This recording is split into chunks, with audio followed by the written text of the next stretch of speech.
So, I want you to picture two salespeople sitting in like the exact same room. Yeah. They are pulling from the exact same product line, operating in the exact same economic climate, and talking to, the exact same demographic of clients. Right. So all the external variables are completely identical. Exactly, completely identical. And one of them, a guy we'll just call Harry, he just closed out his year earning just under $60,000. Wow. Okay. Yeah. But the other representative, sitting maybe 3 feet away from him in the same office, he averaged 12,000. That's a massive gap. Right. And if you're looking at that from the outside, you immediately start running a very specific mathematical equation in your head. Oh, for sure. You assume Harry must have like an exceptionally high IQ or something. Or maybe he works 80-hour weeks, right? Like he just grinds himself to the bone while the other guy's taking long lunches. We instinctively look for some quantifiable, measurable variable to explain a 5 times multiplier in human achievement. We do, because honestly, it's deeply comforting to believe that success is essentially an engineering problem.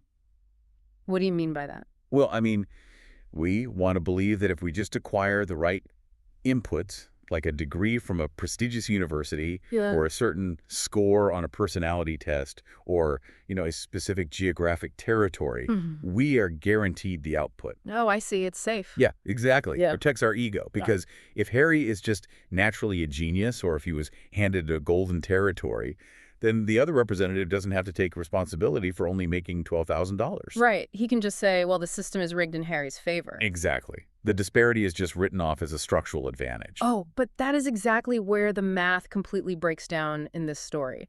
Because the vice president of marketing at this particular company decided to actually look at the data. He ran the numbers. He ran the numbers, he pulled the personnel tests, he checked the territory metrics, and what he found was that Harry was totally average in the intelligence department. Yeah, he didn't have a better territory. He didn't have better health or a better educational background.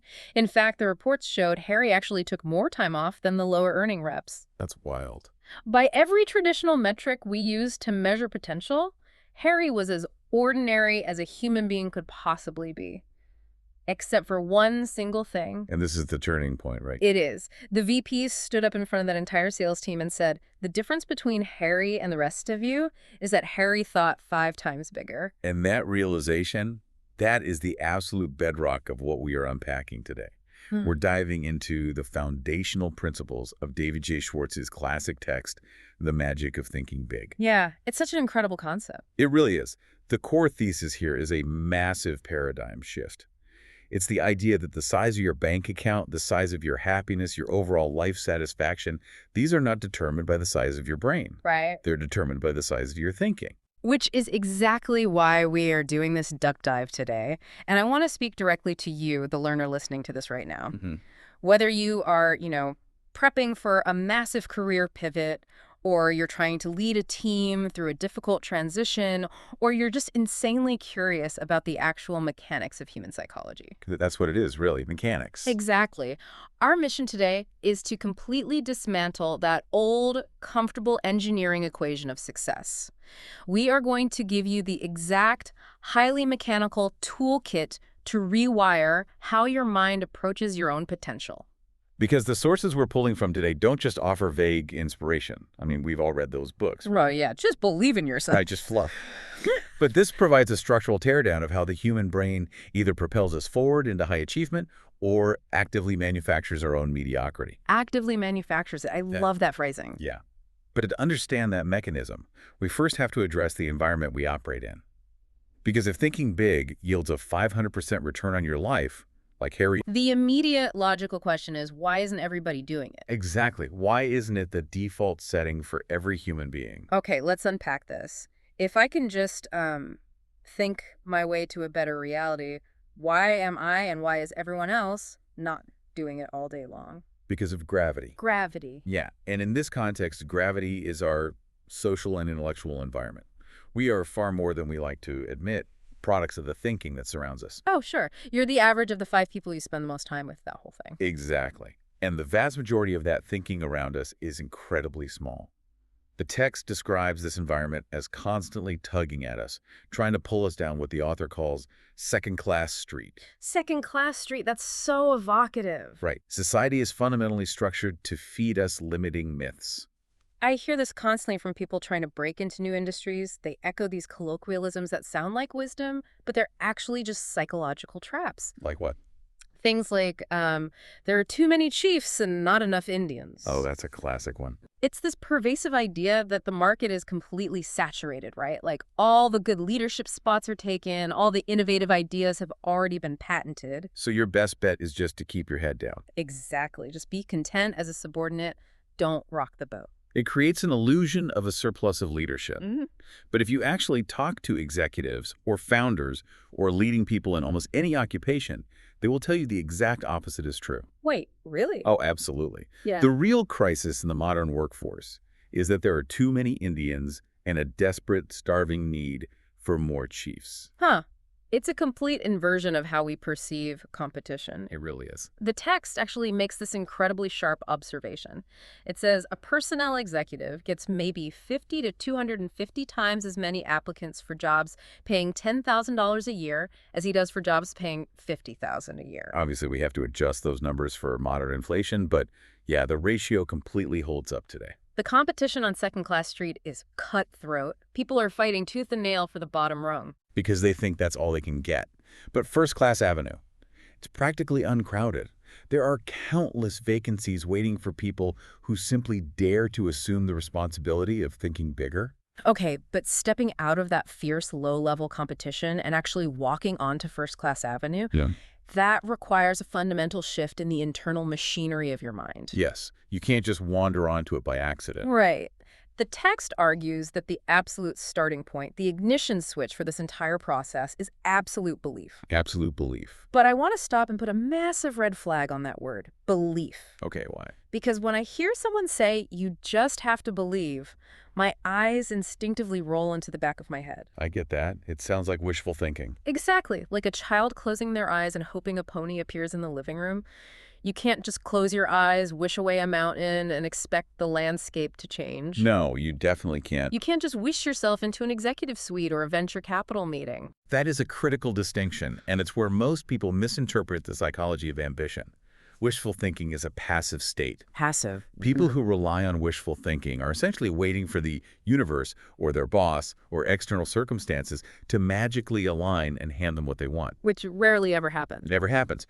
But true belief, what the text describes as the "I'm positive I can" attitude, is highly active. It isn't magic. It is a cognitive trigger. A cognitive trigger. Okay, walk me through exactly how that works, practically speaking. Well, when you genuinely believe you can achieve something, your brain stops allocating resources toward questioning if it can be done. Okay. And it reallocates all of its computing power toward figuring out how to do it. The text puts it perfectly. When you believe you can do it, the how to do it develops. Oh, wow. So belief generates the power, the skill, and the creative energy needed to actually execute the work. Okay, that how to do it development is fascinating. Yeah. There's a story in the book that illustrates this, and I really want to bring it into a modern context so we can see the mechanics. Go for it.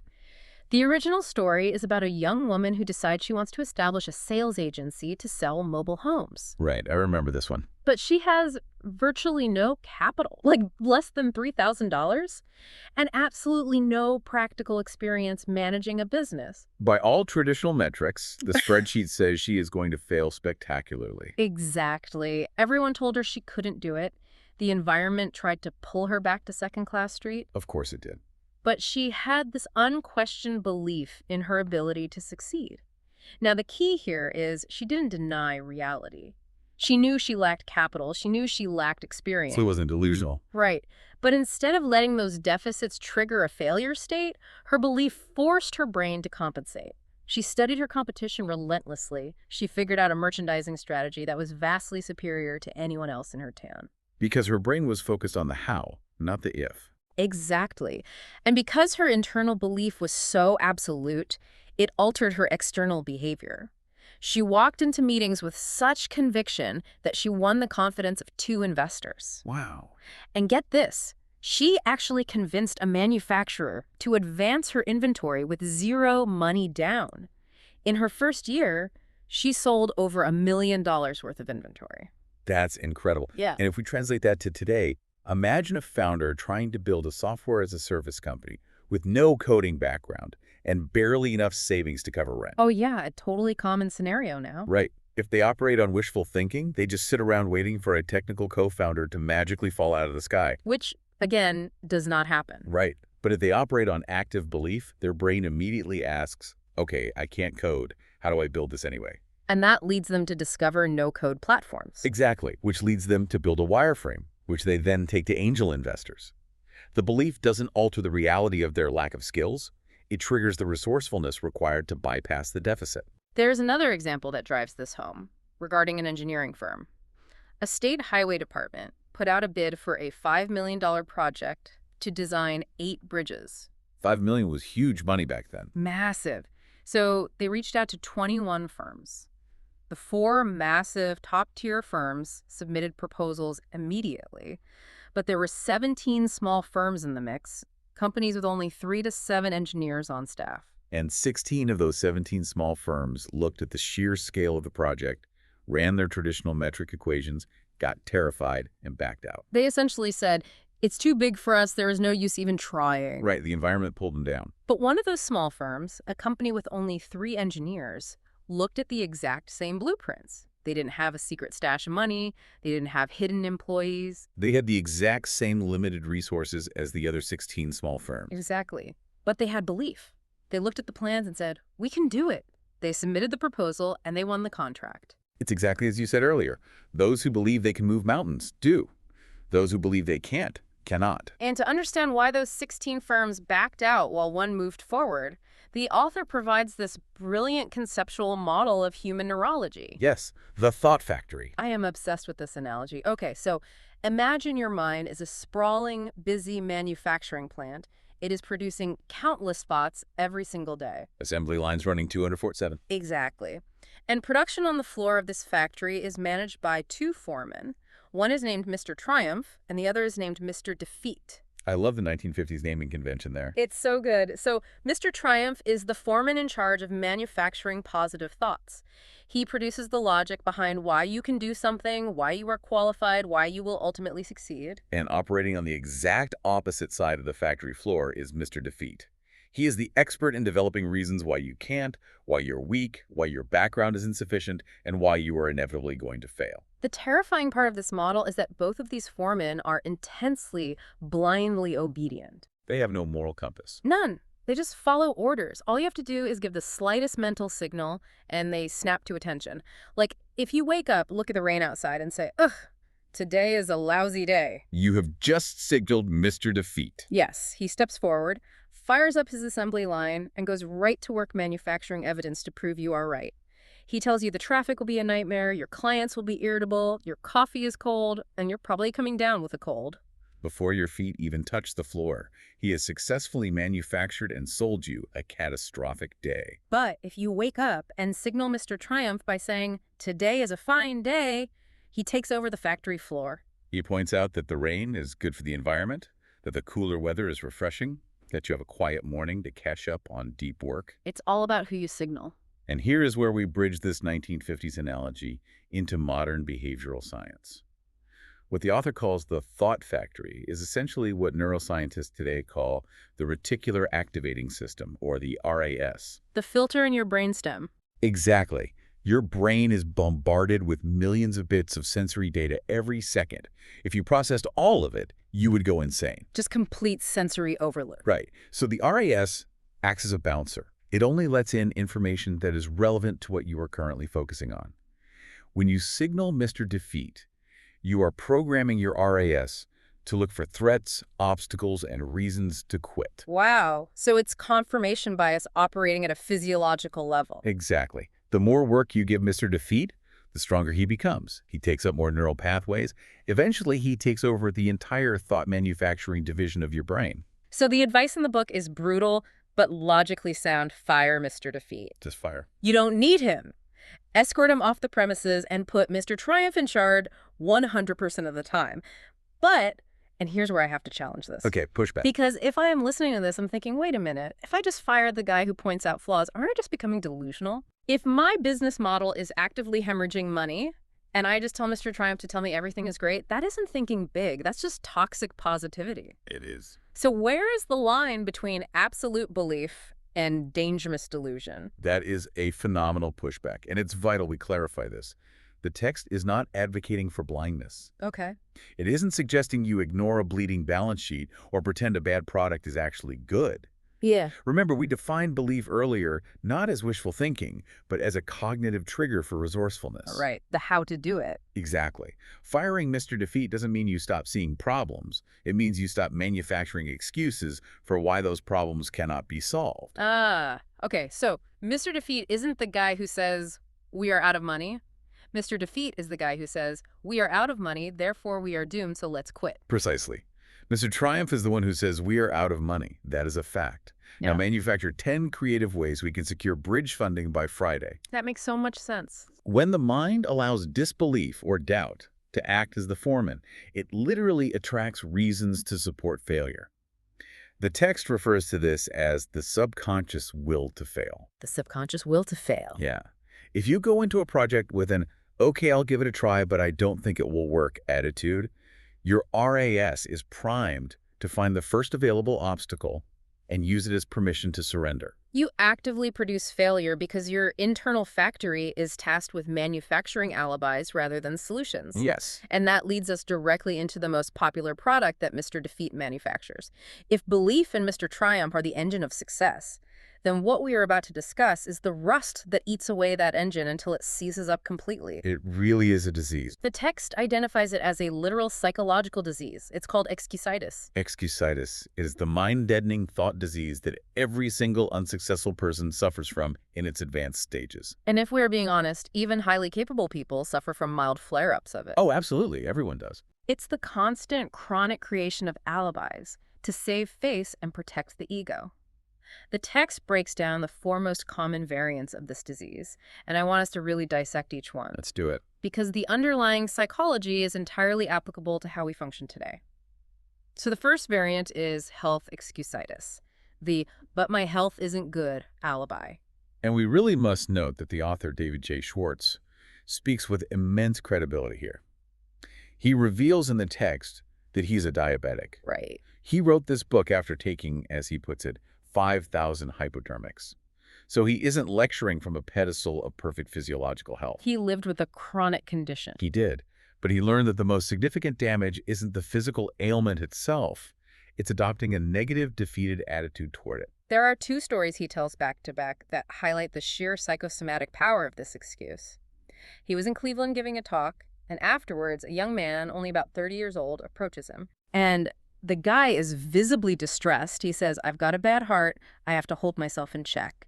He explains that he has been to 4 different doctors, but none of them could find anything actually wrong with his heart. So physically, he was fine. Completely fine. The author advises him to go to a top-tier heart specialist, get one final diagnosis, and accept it as absolute truth.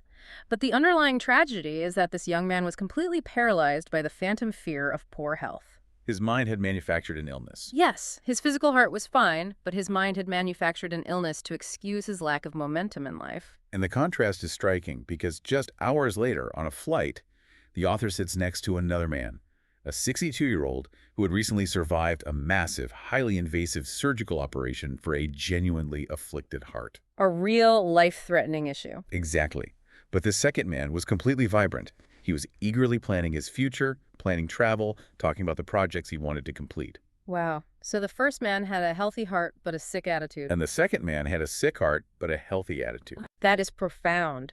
When people use health excusitis, they are often using their body as a shield to protect their ego from the risk of failure, aren't they? Exactly. If you don't try because you are not feeling up to it, you never have to face the reality of not being good enough. The author's prescribed cure for this is simple, but really powerful. Be genuinely grateful for the health you do have. He quotes a common phrase, "Better to wear out than rust out." Better to wear out than rust out.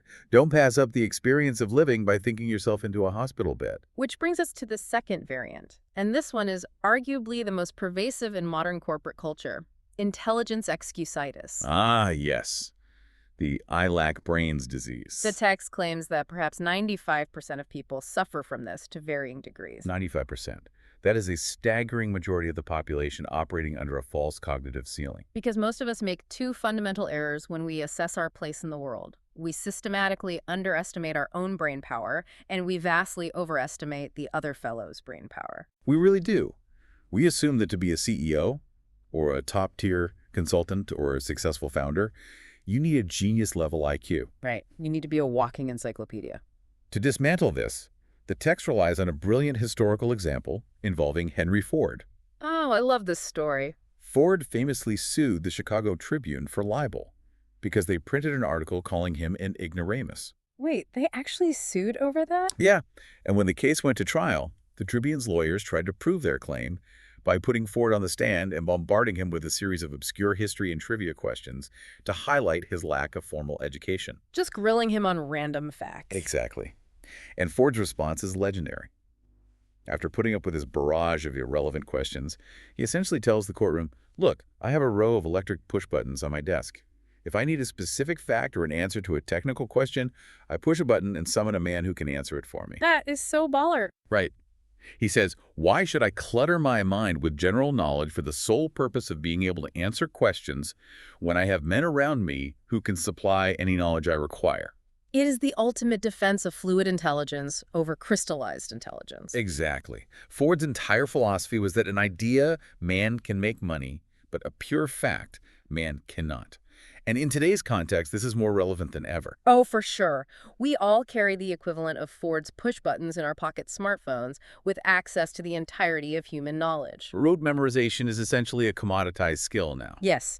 If you are suffering from intelligence excusitis today, you are fundamentally misunderstanding what modern value is. It doesn't matter how many facts you have memorized, an AI can out-memorize you in a millisecond. Exactly. What matters is how you use the brains you have. The ability to think creatively, to synthesize disparate pieces of information, to develop new ways to solve problems, that is infinitely more valuable than a high IQ score. The cure for intelligence excusitis is to realize that your brain is not a storage unit.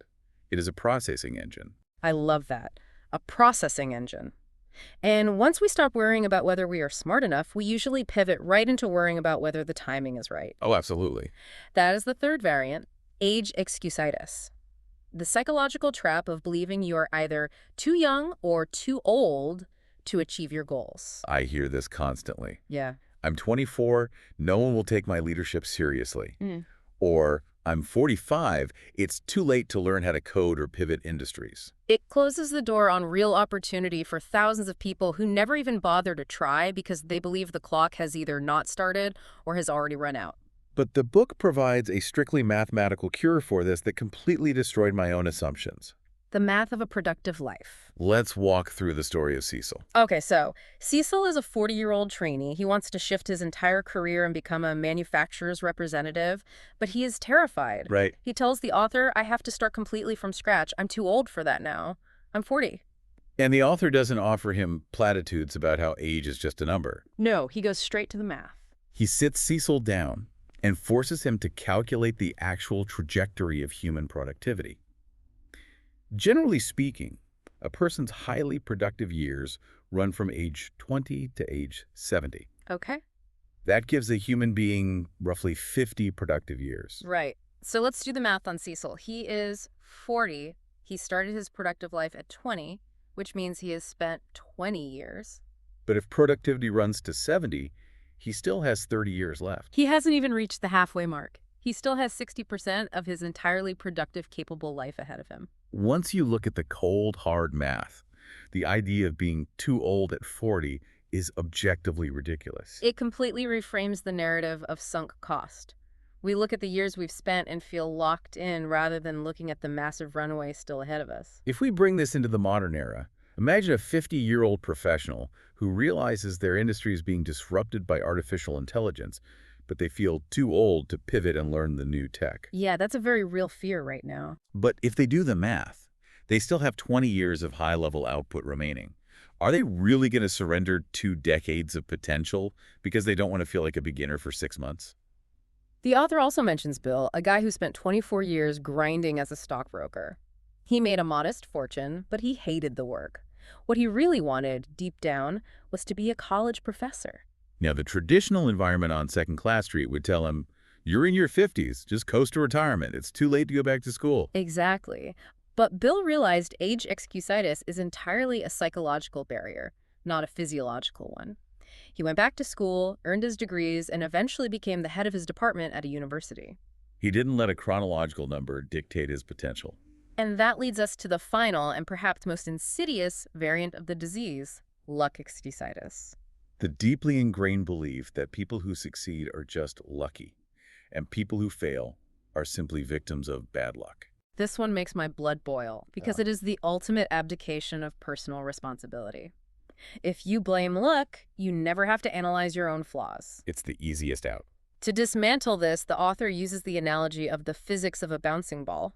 If you drop a rubber ball, it doesn't bounce a certain way because the universe smiled upon it or because it was lucky. No, the bounce is determined by rigid physical laws. It is determined by the force with which it was thrown, the texture of the surface it strikes, the level of inflation inside the ball, the angle of the drop. Exactly. If the Civil Aeronautics Administration issued an official report after a plane crash that just said, "Sorry, folks, that's just the way the ball bounces, it was bad luck," there would be riots. Oh, absolutely. You would demand a completely new CAA.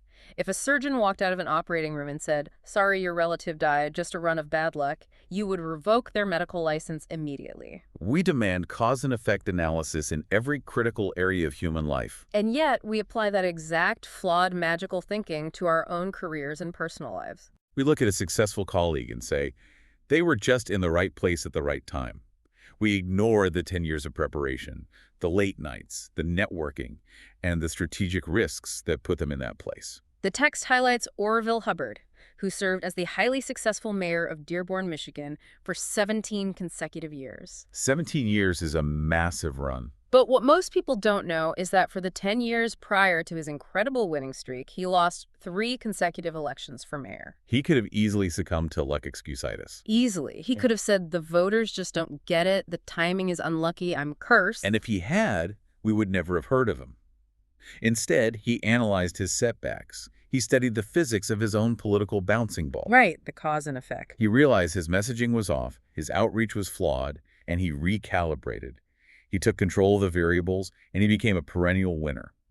You know, I think of excutitis, whether it's health, brains, age, or luck, like a piece of malware on your computer. Okay, I like that. How so? Well, when you first download a virus, it doesn't immediately brick your entire system. It starts small. It finds one little backdoor, one seemingly logical excuse, like, "I'm just a little too tired today to go to the gym," or "I'll make those cold calls tomorrow when I'm feeling sharper." At first, it just slows down your processing speed. Yes, but the danger is in the repetition. With repetition, that malware starts rewriting your registry files.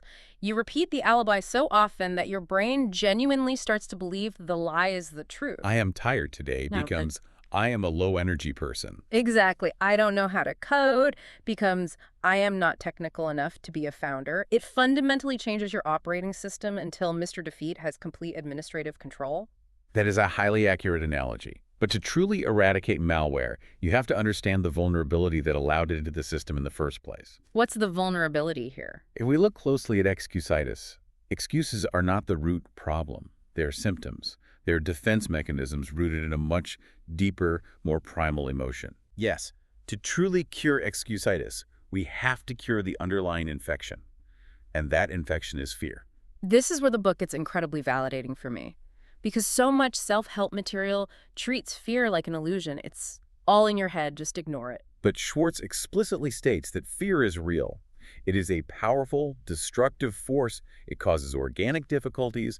It wears down physical vitality. It actually makes people physically ill. The text even argues that widespread fear causes macroeconomic recessions. It doesn't minimize the reality of fear at all. But just like any biological infection, there is a specific proven treatment. And importantly, the treatment is not wishful thinking or repeating positive mantras in a mirror. No. The treatment is physical. The text establishes a core, unbending rule. Indecision and postponement fertilize fear. Action cures it. Action cures fear. The example that permanently burned this concept into my brain is the story about the Navy recruits during World War II. Oh, the diving board story? Yes. Non-swimming recruits were put into these mandatory swimming classes. And a critical part of their training required them to jump, not execute a complex dive, just a simple feet-first jump from a platform 6 feet in the air down into the water. Now, to an experienced swimmer, 6 feet is nothing. But to someone who is terrified of water, standing on that board and looking down, that 6-foot drop looks like staring into the Grand Canyon. Right. And you would see these young, incredibly fit, healthy men, completely paralyzed, shivering on the edge of the board. The longer they stood there, looking down at the water, hesitating, analyzing the distance, the more the fear grew. Their indecision acted like fertilizer for their panic. It locked up their muscles. But the moment they were physically pushed, or the moment they finally forced themselves to step off and physically drop into the water, the fear was instantly defeated. The physical action of jumping destroyed the psychological paralysis. If we translate that to modern behavioral psychology, this is the foundational mechanism of exposure therapy.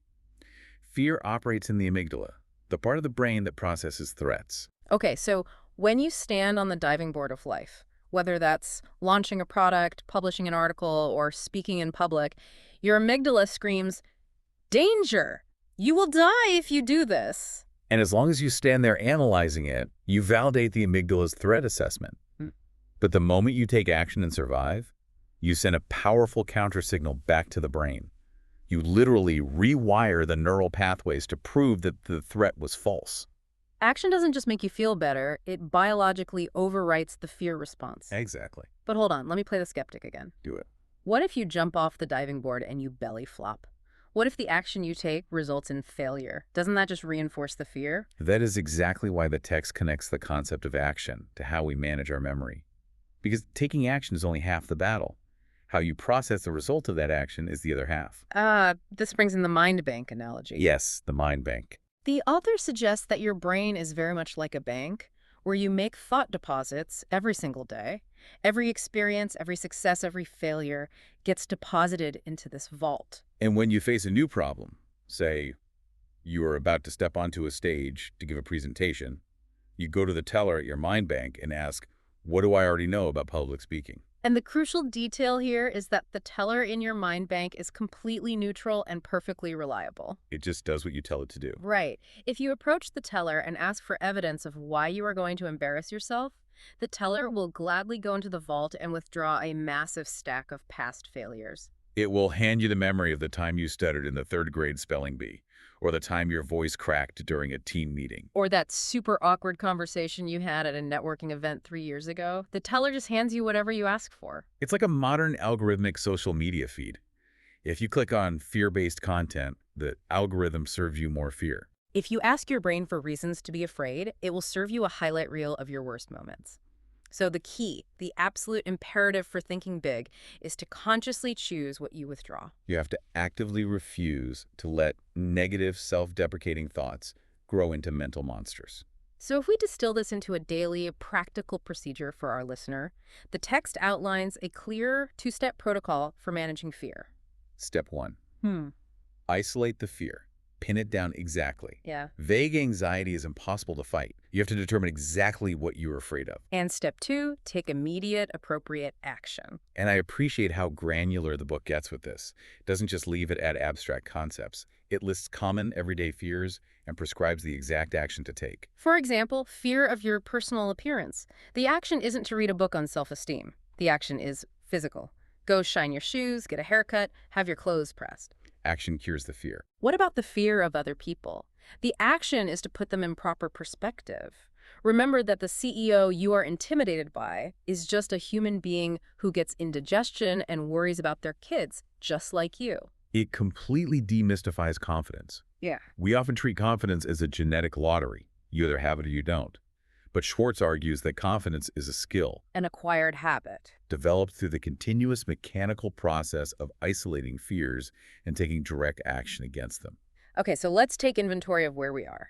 We have fired Mr. Defeat and put Mr. Triumph in charge of our reticular activating system. We have recognized the malware of excusitis and deleted it. We are managing our fear through direct action and conscious memory withdrawal. We've laid the groundwork. Right. Once the foundation is clear, how do we actually start expanding the size of our thoughts? How do we build the cathedral? This is where the mechanics get incredibly subtle, because it starts with something we do all day without even noticing. It starts with the actual vocabulary we use. Language is the architecture of thought. Yes. The text observes a very specific trait among true big thinkers.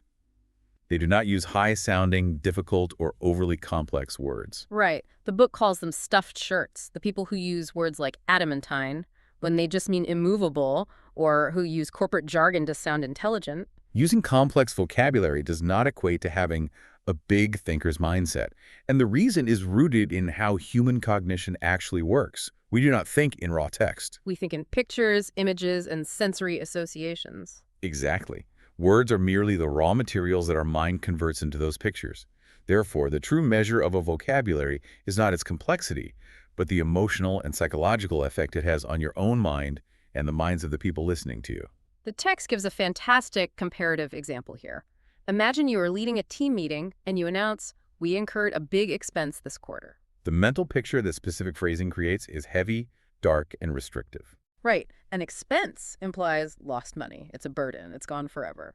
But if you describe that exact same financial transaction by saying, "We made a big investment this quarter," the mental picture completely shifts. Suddenly, people see a picture of future return, of growth, of planting seeds for a harvest. The math hasn't changed, but the reality experienced by the team is completely transformed. It's the principle of linguistic relativity, the idea that the language we use shapes our perception of reality. Big thinkers are specialists in linguistic framing.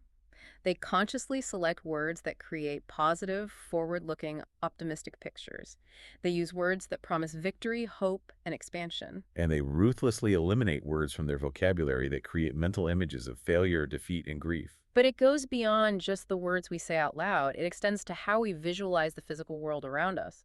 This is the concept of adding value. The ability to see what can be rather than getting stuck staring at what currently is. The book talks about a highly successful real estate agent.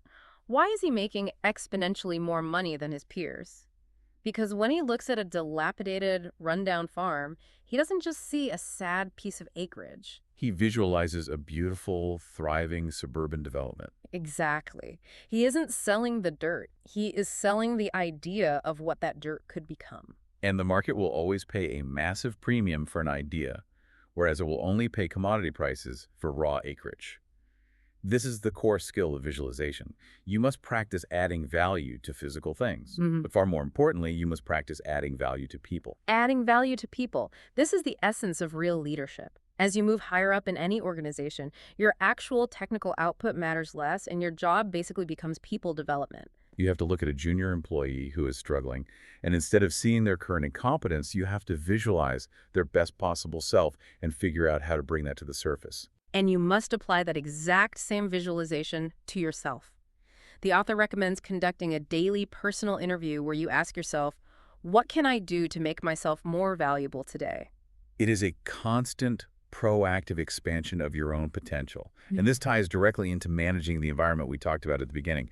If you are trying to add value to yourself, you have to ruthlessly manage who you allow into your psychological space. Yes, the negators, the people who tell you it can't be done. The text is very clear on this. Seek advice, but only seek it from successful people.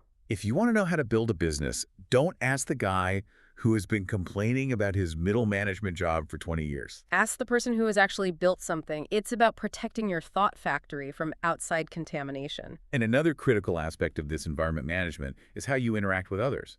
The text introduces the concept of conversation generosity. Oh, this is brilliant. Big thinkers don't dominate conversations to prove how smart they are. They practice conversation generosity. They ask questions. They listen. They let the other person talk. Because they understand that you learn absolutely nothing while your own mouth is moving. Exactly. By making others feel important and actively listening, you gather intelligence and you build alliances. And the text offers a really brilliant quick-fire test to see if you are actually operating as a big thinker or if you are slipping back into petty second-class street habits. It's the test of a big thinker. Let's hear it. A petty thinker magnifies minor errors. They turn a small, inconsequential mistake by a subordinate or a spouse into a massive, dramatic issue. We all know someone like that. Right. But a big thinker ignores errors of little consequence. They keep their eyes fixed on the macro vision, the expansion, the long run. They refuse to be bogged down by trivialities. When reviewing this section, it raised a profound question for me. How much of our daily modern stress is simply the result of petty thinking? That is a great question. How much cortisol are we pumping into our bodies over magnified errors of little consequence?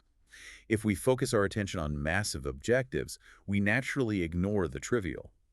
The petty grievances simply fade away because we don't have the bandwidth for them. It totally shifts your perspective. But let's bring this back down to the physical world, because one of the most surprising sections of this book deals with something highly tangible, our self-image and our physical appearance. The text states a law of human nature very clearly. You are what you think you are. And how you think internally must manifest externally, which in turn creates a feedback loop that reinforces your internal self-image. It is a continuous self-reinforcing cycle. We touched on enclothed cognition earlier with the Navy recruits, but the text argues that clothing is quite literally a psychological tool. This blew my mind when I read it. There is a story about a psychology professor who gave his students advice before they took their final exams. He didn't just give them study tips. No, he specifically told them to dress up for the exam. Get a new tie, have your suit pressed, shine your shoes. Why? Because looking sharp physically helps you think sharp mentally. The author calls it the Lone Ranger effect. A boy acts braver when he puts on the cowboy hat and the mask. A soldier feels and thinks like a warrior when he's in full uniform. Your physical exterior alters your mental interior. If an executive dresses like a high-level executive, he naturally feels more authoritative. He stands straighter, he speaks more clearly. And it's not just an internal feeling. It is the world's first basis for evaluation. We could pretend that society shouldn't judge a book by its cover, but the reality is that first impressions last out of all proportion to the time it takes to form them. If you look like $1 million, Yeah. people treat you like $1 million. And when people treat you with high respect, your brain registers that data and you start to think even bigger. It's a closed-loop system of positive reinforcement. And this concept of you are what you think you are extends beyond clothing directly into how you view your job. There's a classic parable in the text that perfectly illustrates cognitive framing, the story of the 3 bricklayers. Okay, I have to admit, I have always struggled with this specific parable. Really? Why? So the story goes, you walk up to 3 guys doing the exact same physical labor. You ask the first one, what are you doing? And he grumbles, I'm laying brick. You ask the second one, and he says, I'm making $9.30 an hour. And then the third one. Right. You ask the third bricklayer, and he looks up with immense pride and says, me. Why, I'm building the world's greatest cathedral. Now, on a surface level, this feels like semantic trickery to make a wage slave feel better about his aching back. Does calling it a cathedral actually change his material reality? If you look at it solely as a snapshot in time, no. His back still aches and his paycheck is the same that week.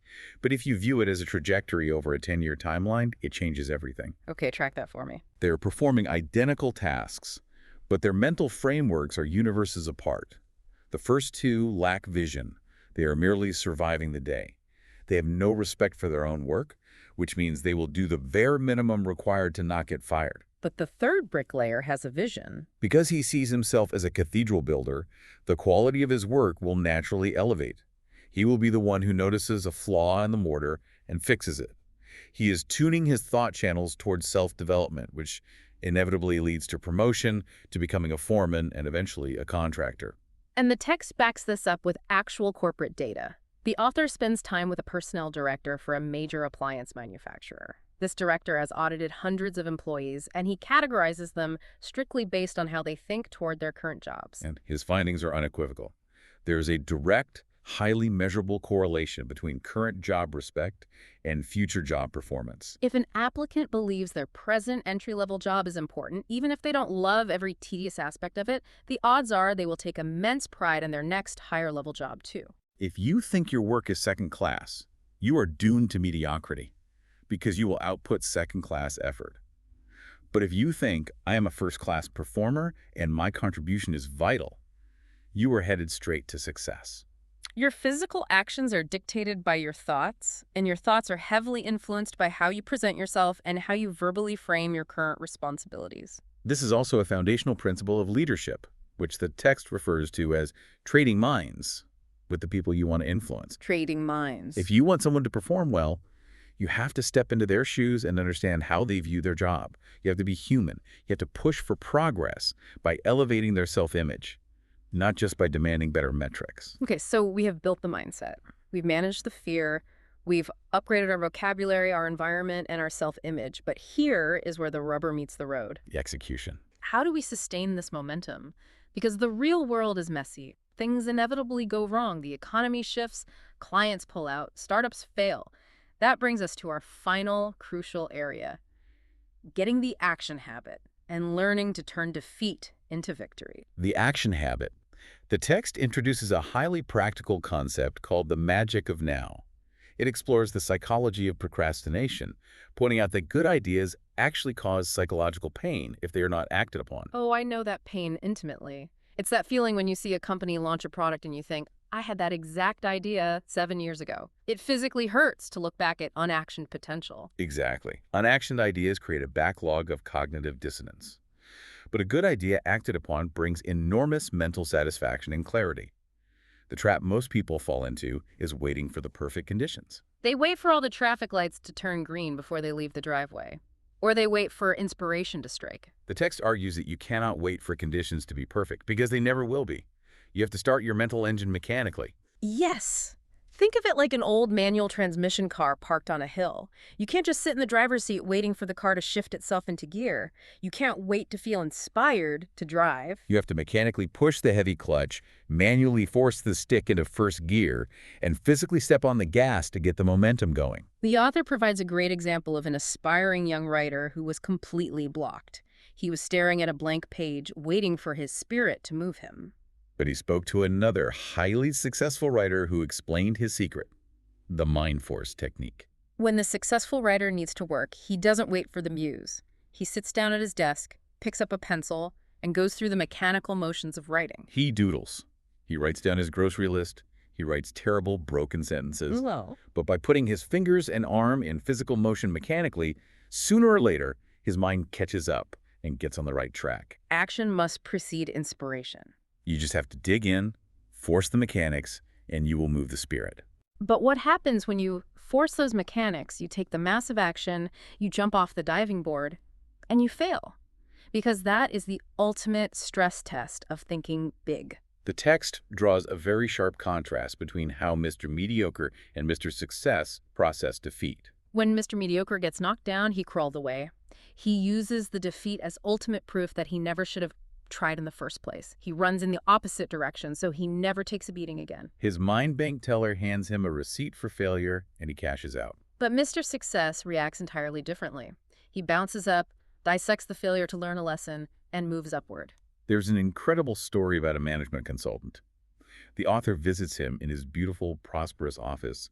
The clients are rolling in, the business is thriving. A cynic on second-class street might look at this consultant and say, wow, he must be a natural genius, or maybe a con man, or just incredibly lucky. But the reality is, this guy lost 10 years of life savings in his first 6 months of business.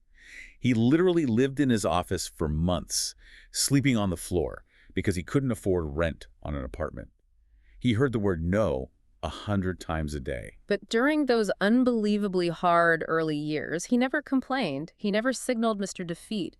Instead, he maintained absolute belief. He would tell himself, I'm learning. This is a highly competitive business, and it's brutally hard to sell.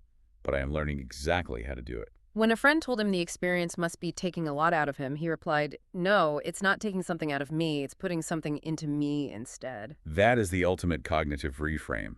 And it ties right back to Orville Hubbard, the mayor who lost 3 times before winning 17 years in a row. Hubbard had a quote, "A failure is a man who has blundered but is not able to cash in on the experience." That is constructive self-criticism. When you face a setback, you have to switch the internal thought from I'm a loser to I can do better. The text points out a universal truth. Nothing in this world is currently being done as well as it could be. When you genuinely think I can do better, ways to do better will literally appear in your mind. It switches on your creative power. Defeat is just feedback. And to ensure you are continually moving forward, the author emphasizes the use of concrete goals. Not vague wishes, but hard 30-day goals and expansive 10-year plans. You need a blueprint for where you are going, otherwise the action habit just has you running in circles. And the final piece of the puzzle, the overarching philosophy that fuels this entire system of thinking big and achieving those long-term goals, is what the text calls the service-first attitude. Yes. Put service first and money takes care of itself.